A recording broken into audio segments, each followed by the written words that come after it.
Some roads take us home. Some roads take us where we've never been before. Some roads take us on an adventure. Some roads take us to places we would never want to go. And for Benjamin Pierce, he took the road we would never want. On the night of the accident, I asked Alicia to marry me. Believe it or not, she said yes. I can honestly say in that moment, I was the happiest that I've ever been. She was so delicate, like a flower. She was my rose. I was going to spend the rest of my life with her. I never expected any of this to happen. On September 20th, 2014 was the day Benjamin Pierce took the lives of both Alicia Corrin and Jessica Simming. Benjamin was highly intoxicated behind the wheel and was driving 90 at a 50 zone. He was unaware of the ongoing car coming from the opposite side. He had lost control of the wheel and spun out of control and hit the other car head on. The impact was so great that it was a miracle that even Benjamin survived. Alicia's side was facing the opposite car, so she died instantly. Her body landed on the road. Benjamin suffered fractured ribs and a broken leg, but he managed to get out of the crash car.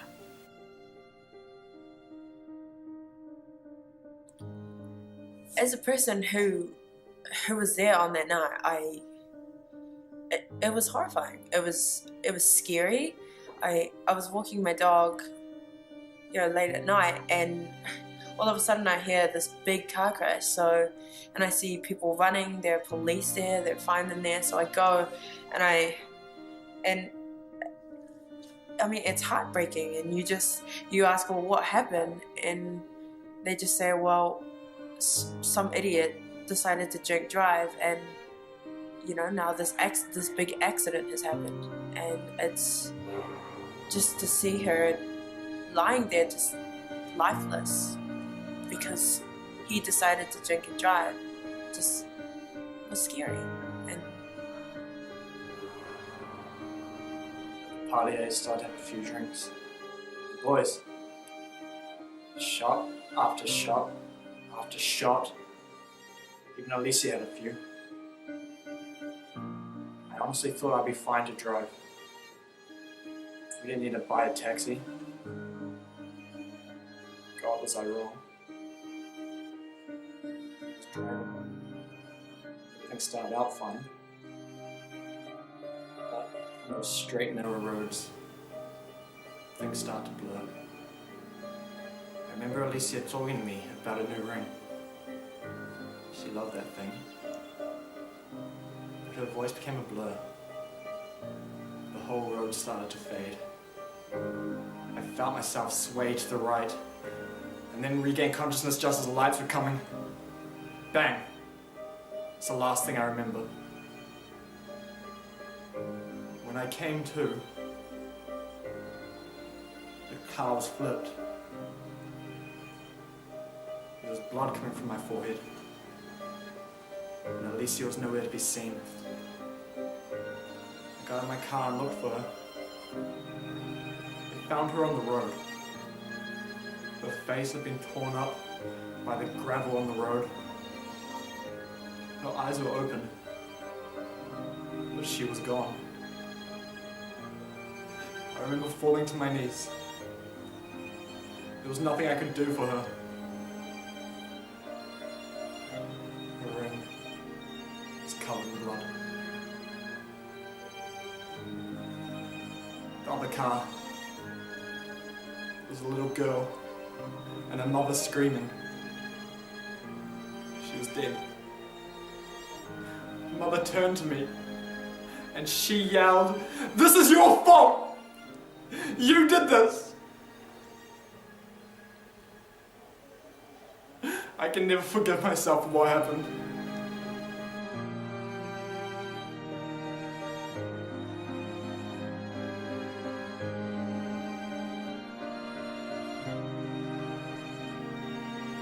Benjamin went to high school with me. We were very good friends. was very polite, kind, respectful. He had a passion for the arts. We did drama together. We did many productions together. But sometimes at parties he just drank too much. He'd just get out of control, start fights. I just knew it was a matter of time before he did something terrible. But this, I never expected anything like this.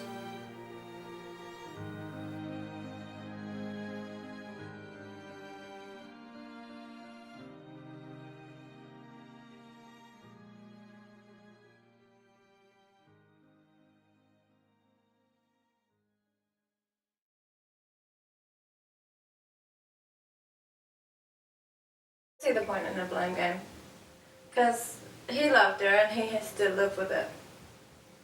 You know, he loved her in a completely different way to how we did. But that's why And it's not enough for me.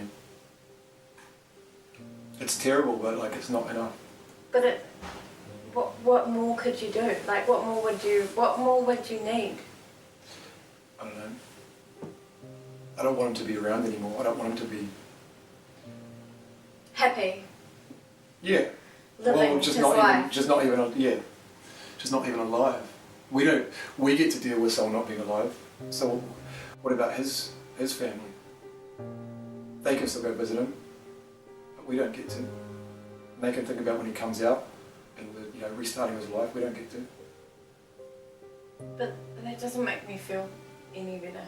Oh, it doesn't make me feel any better either, but it doesn't make me feel any worse. I don't think. Yeah, it's about like there's nothing to be done to make you feel better, and it's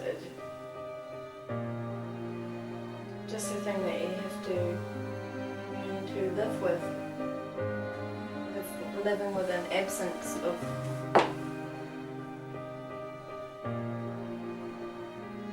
I'm not living with it. This isn't living.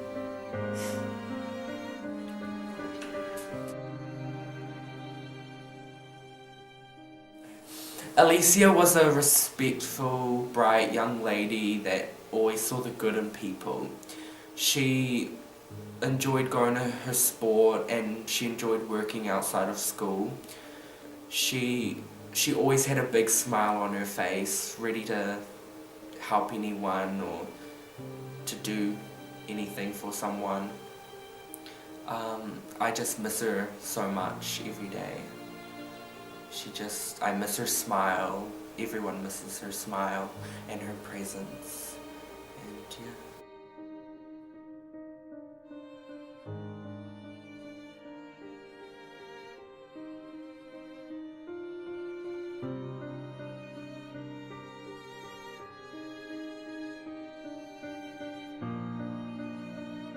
How many people have to lose their loved ones in order for us to make a change?